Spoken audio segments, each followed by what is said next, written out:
Hi friends, ഇന്ന് chicken cheese ബോളിയാണ് നമ്മൾ ഉണ്ടാക്കുന്നത്. ഇത് നമ്മുടെ ചിക്കനും പൊട്ടറ്റോയും കുറച്ച് ചീസൊക്കെ വെച്ചിട്ട് നല്ലൊരു പലഹാരം. ഈ ചിക്കൻ ചീസ് ബോളി ഉണ്ടാക്കാനായിട്ട് അധികം ചിക്കൻ്റെ ആവശ്യമൊന്നുമില്ല. ഒരു 5-6 ചിക്കൻ പീസ് മതി. അത് എല്ലില്ലാത്ത എടുക്കുന്നതാണ് ഏറ്റവും നല്ലത്. കുക്കറിലിട്ട് 1 സ്പൂൺ മഞ്ഞൾപ്പൊടിയും കുറച്ച് ഉപ്പിട്ട് നന്നായിട്ട് തിരുമ്മി അത് നന്നായിട്ടൊന്ന് വേവിച്ചെടുക്കുക. നല്ല 2 വിസിലടിച്ച് കഴിയുമ്പോൾ ചിക്കൻ നല്ല സ്പോഞ്ച് പോലെ ആയിട്ടുണ്ടാവും. ഈ വെന്ത ചിക്കൻ കുറച്ച് ചൂടാറാനായിട്ട് നമുക്ക് മാറ്റി വെക്കാം. ഇനി ഒരു 3-4 ഉരുളക്കിഴങ്ങ് രണ്ടായിട്ട് മുറിച്ചെടുക്കുക. ഈ ഉരുളക്കിഴങ്ങ് നേരത്തെ ചിക്കൻ ചെയ്ത പോലെ തന്നെ കുക്കറിലിട്ട് നല്ല 2 വിസിലടിച്ചിട്ട് നമുക്ക് എടുക്കാം. ഈ വെന്ത ഉരുളക്കിഴങ്ങിൻ്റെ തൊലി ഒലിച്ച് നമുക്ക് മാറ്റണം. ചെറിയൊരു ചൂടോട് കൂടി തന്നെയാണ് നമ്മൾ ചെയ്തത്. തൊലി കളഞ്ഞ ഉരുളക്കിഴങ്ങ് നമുക്ക് നന്നായിട്ട് ഉടച്ചെടുക്കാം. നന്നായിട്ട് വെന്തതുകൊണ്ട് തന്നെ ബുദ്ധിമുട്ടില്ലാണ്ട് ഇത് ഉടച്ചെടുക്കാൻ പറ്റുന്നുണ്ട്. ഇനി ചെയ്യേണ്ടത് നമ്മൾ വേവിച്ച ചിക്കൻ മിക്സിയിലിട്ടൊന്ന് ക്രഷ് ചെയ്തെടുക്കുക. മിക്സിയിലിടണേക്കാളും മുമ്പ് ചിക്കനിലെ എല്ലാം റിമൂവ് ചെയ്യണം.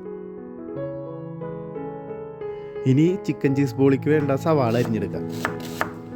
സവാള നല്ല ചെറിയ കഷ്ണങ്ങളായിട്ടാണ് അരിഞ്ഞെടുക്കുന്നത്.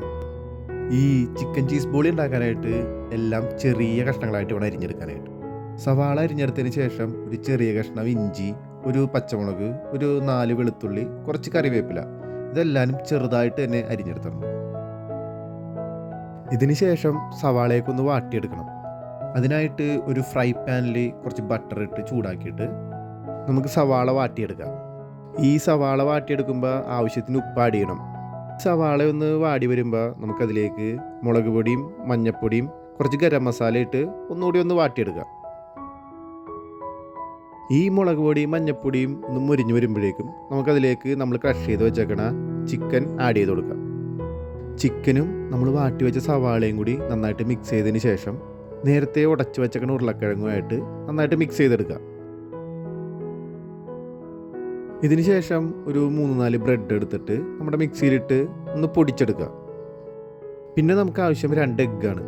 ഈ എഗ്ഗും മിക്സിയിലിട്ട് കുറച്ച് ഉപ്പ് ആഡ് ചെയ്തിട്ട് നമുക്കൊന്ന് അടിച്ചെടുക്കുക. നമ്മുടെ ചിക്കൻ ചീസ് ബോളിനി ഫ്രൈ ചെയ്തെടുക്കുക. അതിനായിട്ട് ചീനച്ചട്ടിയിൽ ഓയിൽ ഒഴിച്ചത് ചൂടായതിന് ശേഷം നമ്മൾ നേരത്തെ തയ്യാറാക്കി വെച്ചേക്കണ ഉരുളക്കിഴങ്ങും ചിക്കനും കൂടിയുള്ള മിക്സിയിൽ നിന്ന് ഒരു ചെറിയ പിടിയെടുത്തിട്ട് അതൊന്ന് പയ്യെ ഉരുട്ടി അതിൻ്റെ സെൻറ്റർ ഒന്ന് കുഴിച്ചിട്ട് അതിലേക്കൊരു ചെറിയ കഷ്ണം ചീസ് വെച്ചിട്ട് ഒന്നുകൂടെ ഒന്ന് ഉരുട്ടിയെടുക്കുക. ഇത് നമ്മൾ എടുത്തു വെച്ചേക്കണ എഗ്ഗിലൊന്ന് മുക്കിയതിന് ശേഷം ബ്രെഡ് പൊടി കൊണ്ടൊന്ന് കവർ ചെയ്തെടുക്കുക. അതിനുശേഷം ഇത് ചൂടായ ഓയിലിലേക്കിട്ട് നമുക്ക് ഫ്രൈ ചെയ്തെടുക്കുക.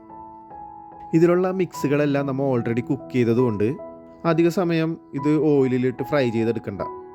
ഇതിനകത്ത് വെച്ചിരിക്കുന്ന ചീസ് ഒന്ന് മെൽറ്റാകണത് വരെ നമ്മൾ ഫ്രൈ ചെയ്താൽ മതി. ഏകദേശം ഒരു 2-3 മിനിറ്റ് മതിയാവും. ഈ ടൈം കൊണ്ട് തന്നെ നമ്മുടെ ചിക്കൻ ചീസ് ബോളിക്ക് ആ ഒരു ഗോൾഡനും ബ്രൗണും കൂടിയുള്ള ഒരു കളർ വന്നിട്ടുണ്ടാവും. ഇതിൽ വെച്ച ചീസ് ഞങ്ങൾ ക്യൂബായിട്ടാണ് വെച്ചത്. നിങ്ങളത് സ്ലൈസാക്കി ചെറിയ കഷ്ണങ്ങളാക്കി വെച്ചാൽ ഒന്നും കൂടി നന്നായിട്ട് മെൽറ്റായിട്ട് കിട്ടും.